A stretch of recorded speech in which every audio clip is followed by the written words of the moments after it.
Salam damai sejahtera Bapak Ibu serta saudara-saudari semua. Untuk mengawali renungan tentang firman Tuhan, mari kita bersatu dalam doa. Tuhan Allah Bapa di surga yang melebihi segala akal, hati, dan pikiran kami umat manusia, berfirmanlah kepada kami sebab kami bersedia untuk mendengar, dan atas pertolongan Roh Kudus mampukan kami untuk boleh melaksanakan firman-Mu itu dalam hidup sehari-hari. Di dalam nama Tuhan Yesus kami berdoa. Amin. Sebagai nas renungan firman Tuhan hari ini diambil dari Injil Matius 8 ayat 8 dan ayat 10 yang berbunyi, "Tetapi jawab perwira itu kepadanya, 'Tuan, aku tidak layak menerima Tuan di dalam rumahku. Katakan saja sepatah kata, maka hambaku itu akan sembuh.' Setelah Yesus mendengar hal itu, heranlah ia dan berkata kepada mereka yang mengikutinya, 'Aku berkata kepadamu, sesungguhnya iman sebesar ini tidak pernah aku jumpai pada seorang pun di antara orang Israel.'" Sebagai tema yang diangkat dari nas renungan kita adalah saling mendoakan bagi sesama umatnya yang menderita. Firman Tuhan hari ini sudah sangat sering kita bahas, kita dengarkan, kita baca. Tetapi sudahkah kita sungguh-sungguh mau melakukan apa yang dikerjakan dan dicontoh teladankan perwira ini? Berusaha dan berdoa syafaat buat pelayannya, buat yang membantunya, buat orang yang memang dari sisi apapun dianggap orang yang mungkin tidak layak bersama dengan tuannya yang sakit keras itu. Firman Tuhan hari ini mau mengajarkan dan mengajak kita agar kita memang mau mencontoh dan meneladani sikap dan iman percaya dari seorang perwira tersebut. Maka hendaknya kita jangan hanya berempati serta berdoa syafaat bagi orang yang memang kita anggap lebih hebat daripada kita saja. Tetapi hendaknya kita mau berempati kepada orang kecil, orang yang tersisih, orang yang tidak terpandang, dan tidak ada yang memperhatikannya. Bahkan di hadapan Tuhan, hendaknya kita memang harus mau merendahkan diri kita sebagai ungkapan kita untuk memuji, menyembah, memuliakan Tuhan. Karena di hadapan Tuhan kita, baik yang kaya maupun miskin, baik yang berpendidikan maupun tidak berpendidikan, semuanya sama saja di mata Tuhan. Di dalam berdoa, hendaknya kita juga jangan pernah berpikir atau bersikap untuk menagih hak kita kepada Tuhan Yesus.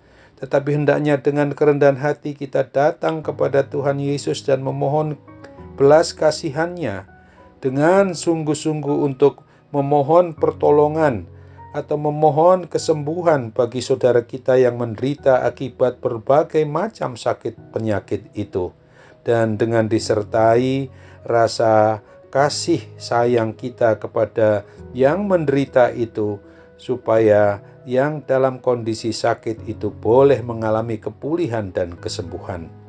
Seandainya Tuhan Yesus berkenan untuk menolong orang itu, bukan karena kekuatan doa dari diri kita ini sendiri, akan tetapi itu hanya karena kasih dan anugerah Tuhan Yesus saja bagi mereka maupun bagi kita semua, orang yang mengaku sebagai pribadi atau keluarga yang beriman percaya kepada Tuhan Yesus.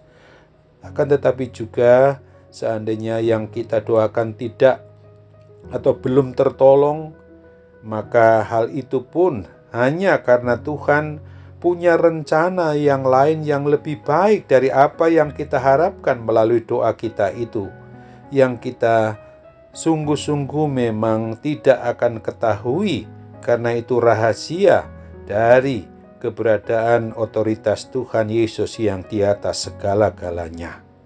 Di dalam Injil Lukas pasal 22 ayat 42 itu membawa kita untuk memahami sebagaimana doa Tuhan Yesus ketika ia berada di Taman Getsemani, yang dikatakan, "Ya Bapakku, Jikalau Engkau mau, ambillah cawan ini daripadaku, tetapi bukanlah kehendakku, melainkan kehendak-Mu lah yang terjadi. Amin. Mari kita kembali bersatu dalam doa. Oh Tuhan Allah Bapa di sorga yang melampaui segala akal hati pikiran kami manusia, kami bersyukur, kami berterima kasih untuk kesempatan di dalam kami boleh merenungkan firman-Mu ini. Ajar kami untuk sungguh-sungguh melakukan hidup yang peduli dengan sesama kami, siapapun mereka, terlebih yang dianggap tidak satu level, tidak satu hal yang memang sama di dalam ukuran jasmani atau ukuran kedagingan umat manusia, supaya kami juga senantiasa berdoa syafaat bagi mereka. Dan kami memang juga harus saling mendoakan ketika kami tahu sebagai umat-Mu dalam satu persekutuan, dalam hidup lembaga gereja-Mu, dari manapun kami memang boleh bersatu dalam suatu ikatan lembaga gereja, supaya kami sungguh-sungguh menyadari bahwa Sang Pemilik atas gereja-Mu ini satu-satunya hanyalah Tuhan Yesus, bukan manusia. Siapapun kami yang memang menjadi pimpinan atau yang memimpin suatu lembaga gereja yang besar maupun yang kecil, sesungguhnya tetap sama, harus tunduk patuh kepada keinginan Tuhan Yesus Kristus yang adalah Raja dan Kepala atas seluruh umat-Mu di dunia ini. Kami saat ini mau berdoa juga bagi mereka yang menderita akibat berbagai macam sakit penyakit yang sedang ditanggungnya, termasuk juga yang karena akibat pandemi COVID-19 yang memang hingga kini belum berakhir. Kami percaya mujizat kesembuhan-Mu itu masih terjadi dalam diri kami. Dalam nama Tuhan Yesus kami berdoa dan bersyukur kepada-Mu. Amin.